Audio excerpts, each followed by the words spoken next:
What's going on, Wholesale to Freedom family? So this is Alex Harshman here, and today we're going to be talking about my third deal that I ever did, and that was with Facebook ads. I got the lead and I closed it, and it was a $20,000 wholesale. Completely virtual, never seen the title company, buyer, seller, anything, and I actually JV'd this deal, which means joint ventured with another wholesaler.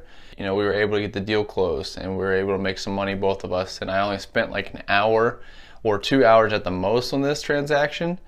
And so without further ado, welcome to the Wholesale to Freedom channel.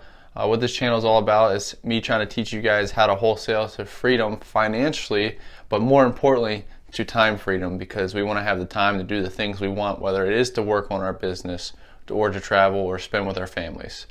So let's get right into it. So yeah, I got this lead from a Facebook ad. So for those who don't know what Facebook ads are, if you've ever been scrolling through your Facebook timeline and you see a title or like somebody's name or business, and underneath of it you see sponsored, what that is that's a paid Facebook ad. And these can be anything like products that they're selling. Like there's a lot of e-commerce going on there, so people trying to sell, basically wholesaling inventory from China. What they're doing is they're selling those products on Facebook. So they pay Facebook a price to put out the advertisements, and Facebook brings them the customers. So we can use this in any business, any line of work, anything really. We can use Facebook ads to drive traffic to our websites, to our YouTubes, to our businesses, to our services, whatever it may be. Facebook can do all these things. And now the only difference between Facebook and, let's say, like direct mail, text blasting, probate leads, things like that, Facebook ads has a much higher learning curve. And what I mean by that is you have to really know the system in order to make it optimize well in your benefit. Otherwise, Facebook will continuously spend your money, which is what they want. Their system's very overwhelming to somebody who doesn't know how to use it. So I would recommend getting some basic knowledge on Facebook ads before attempting this. Or if you have some, like for me, I was in the e-commerce industry before I was doing the real estate on my own, and I spent like 20 grand in e-commerce, and I made about 20 grand, so I broke even, but I got a ton of knowledge from it. And I sold worldwide, and I've even done it in the US, and it was a pretty cool experience. But the most important thing I learned was how to use Facebook ads. What happened with this ad is sometimes you'll get direct leads, which are people who submit forms that say, hey, I'm interested in selling my house. You can even set up the form sheet, so that way they're asking the questions, what house or what's your property address, your phone number, email, things like that. And they'll fill out that information and they'll submit it to you, and then that Facebook considers that a Facebook lead. So these are called conversion campaigns, because you're converting traffic into leads. And you can pay for different types of campaigns. You can pay for like web clicks or link clicks to your website. You can pay for engagement, so that's comments, likes, shares, things like on that. So you can do all kinds of stuff with Facebook ads, and it can get really in detail. But for the simplicity of this video, basically I had a lead campaign set up, so people would they would see my ad in their news feed. Hey, sell your house to me, I buy houses cash. They filled it out, and I would call them up immediately. So what had happened on this though is when you're posting these ads, people can still comment on there with their information without actually submitting the lead form. So maybe they're kind of skeptical of the lead form, and so what they do is they comment, and it's like, hey, message me, or hey, I have a property, or hey, I have a property in this location. And that's actually what happened on this one. So it was an indirect lead, which was even better. And that indirect lead, like I said, led to $20,000 just because I was following up with them and managing my ads. And all it consisted of was a comment on my post, and I just responded and say, hey, what's a good number for you and the time to call? And boom, it turned into $20,000 an hour and a half later.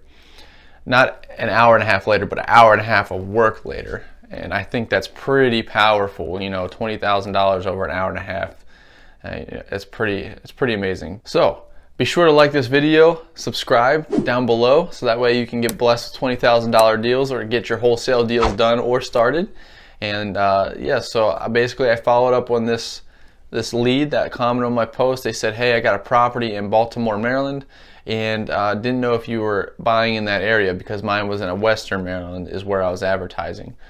And I said, absolutely, we'll take a look at it. I know some people who are interested. I didn't tell them this, but I was thinking in my head, I know some people who buy down there, and so why not? You know, it's worth the try. So I called them up, and literally they told me a price that worked right off the bat. So all I had to do is negotiate the best price possible.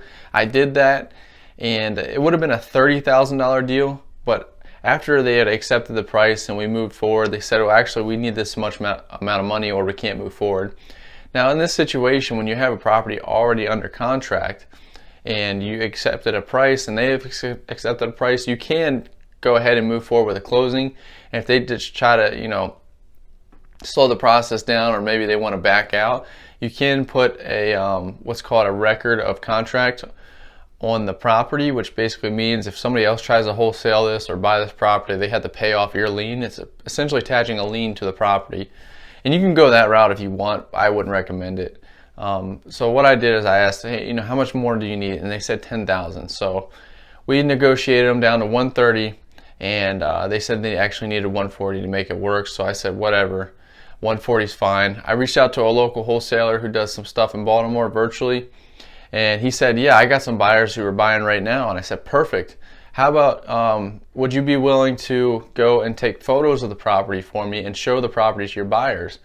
And he said, yeah. And he's like, well, what's a fair amount for us to split if I bring a buyer? And I said, what's fair to you? And he said 50-50. So I said 50% is better than nothing.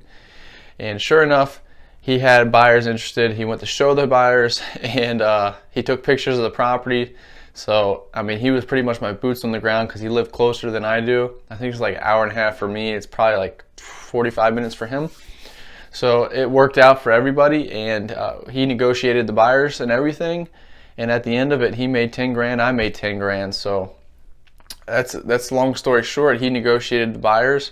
I leveraged my network and his ability to close deals to get the deal done, and he leveraged his network and my ability to get deals to make 10 grand. So we both lucked out on this property and then in this transaction.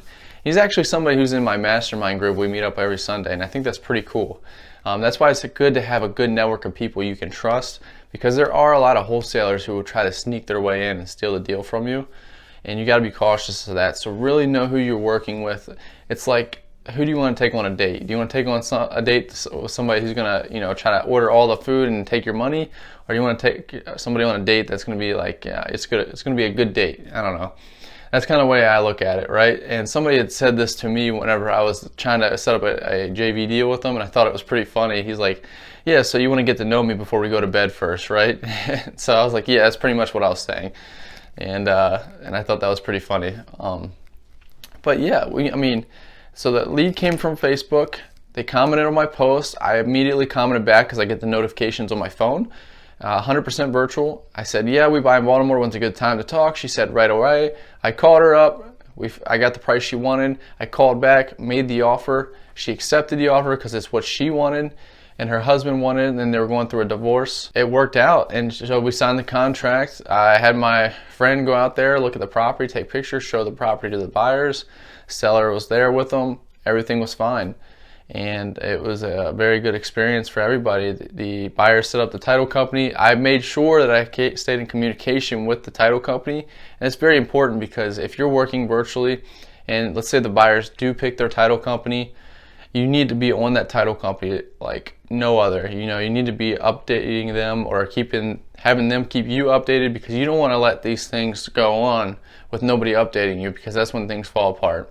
Either because the title company didn't notify the seller or something, or the buyer wasn't notified, or you just weren't notified at all what's going on, and then you're like, hey, when's closing? Oh, by the way, it closed, and you were outside your contract period or something, sketchy. Every day I call the title company. I'm saying, hey, when are we going to close? What's the next step? Do you need anything from me? And I tell every single one, I'm like, hey, I'm going to be calling every day. And that's just because I need to find out from my partner and I, is that okay? And a lot of times they're like, hey, we appreciate that. We're working on 90 plus files here, and we really, appreciate the follow-up, so no problem. I said, great, because I'm going to be annoying to you, and I hope it's, you don't take it the wrong way. I just want to know what's going on. And so they'll be completely understanding usually. And that's why it's important to stay on top of the title companies. So we closed. The title companies wired me the funds. I wrote my friend the check for 10 grand. And I thought that was pretty cool because, he leveraged his skills and his ability to find buyers, and I leveraged my ability to find the sellers. and we came together and we both maintained 10 grand. It was 20 grand total. At the end of it, I did write a 10 grand check, but 10 grand's better than none. So, and that was my third deal ever, and it was my first JV ever, and I thought that was just really special, and I thought that I would share that with you because that is a tactic you can use to get deals closed if you can't get it done yourself. I would ultimately make that a last resort because obviously you're not going to make as much as if you were going to do it by yourself. But again, something is better than nothing. And always when you're talking about price, negotiating with somebody, maybe it's a JV partner, be sure, and this is a huge tip, to ask what is a fair amount for you bringing the buyer, for you bringing the seller, or if I bring the buyer and we get this deal closed, what is a fair amount for us to get paid or for you to get paid? And if you ask what's fair, a lot of times they'll have to act in your best interest because now their brain is switched, like, okay, now I got to think about him too. Yeah, actually I'd be happy with 10-20%. Boom, if you would have said 50% off the gate, you know, you're just cutting yourself short 50%. But if you say what's fair and you let them talk first, sometimes they'll say 10-20%. It's not that you're trying to get one up on somebody. It's because you want to make sure that they're happy in the transaction. And that's why I say, what's a fair amount for you that you'd be happy?